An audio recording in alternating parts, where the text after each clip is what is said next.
ادھر نماز تمام کی گھوم کے دیکھا، کہا بھائی تو کہتا تھا کہ روک لے گا، پیروں بگر بڑا مولا یہ میرے بس کی بات نہیں ہے، مجھے معاف کر دے۔ کہ معاف تو کر دوں گا لیکن ایک شرط پر، کہ وہ کیا؟ کہ آج کے بعد سے میرے اصحاب سے مقابلے کی فکر نہیں۔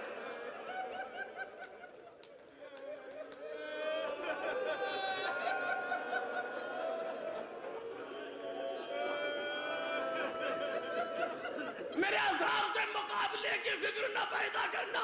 سعید سامنے کھڑے ہیں، حسین ابن علی کے طرف تیر آ رہے، ایک بھی تیر مولا کے نہ لگ سکا، سارے تیروں کو روک لیا۔ سعید کے پسلیاں ٹوٹنے کی آواز آ رہی ہے لیکن کوئی طاقت نہیں ہے جو سعید کو سامنے سے ہٹا دے۔ ادھر مولا نے کہا السلام علیکم ورحمت اللہ، ادھر سعید تورا کے زمین پر گرے، تورا کے زمین پر گرے۔ اب تو دیکھا گیا 17 تیر سعید کے سینے میں بے وس تھے۔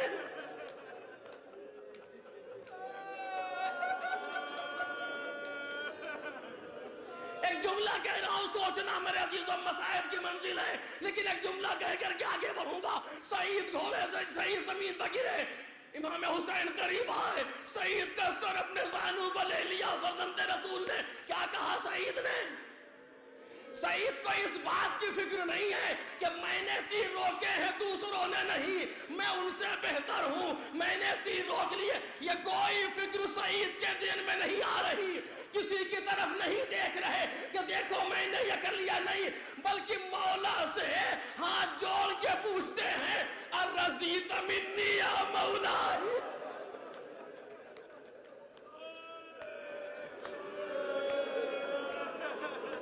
ہاتھ جوڑ کے پوچھتے ہیں الرضیت منی یا مولا، اے میرے مولا کیا آپ ہم سے راضی ہو گئے؟ اے سعید اتنی بڑی قربانی کے بعد بھی رضا کی تمنا ہے تو اپنی کسی قربانی کو بڑا نہ سمجھ لینا، حسین بہت بڑا ہے، اگر قبول کر لے تو شکر کرنا۔ آؤ ہر مجلس کے بعد پوچھے اے کربلا میں سونے والے راضی ہو گئے، ہر نوحے کے بعد پوچھے اے فرزند رسول کیا راضی ہوئے، ہر ماتم کے بعد پوچھے اے فرزند رسول کیا راضی ہوئے۔ مولا نے کہا سعید میں بھی راضی، میرا پروردگار بھی راضی، تم ہم سے آگے آگے جنت میں جا رہے ہو۔ مقتل خاموش ہو گیا۔ ایک جملہ کہوں گا، اے سعید تم نے نماز ظہر تو پڑھوا دی، ایک بھی تیر نہ لگا، ارے عصر کا ہنگام،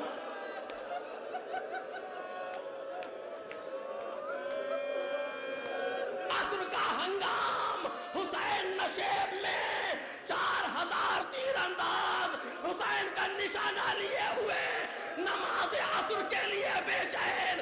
کون ہے جو تیروں کو روکے؟ اس ذمہ داری کو حسین کے ذوالجلال نے انجام دیا، اپنے کو گھوڑے نے دلائے پر لگایا۔ اے میرے مولا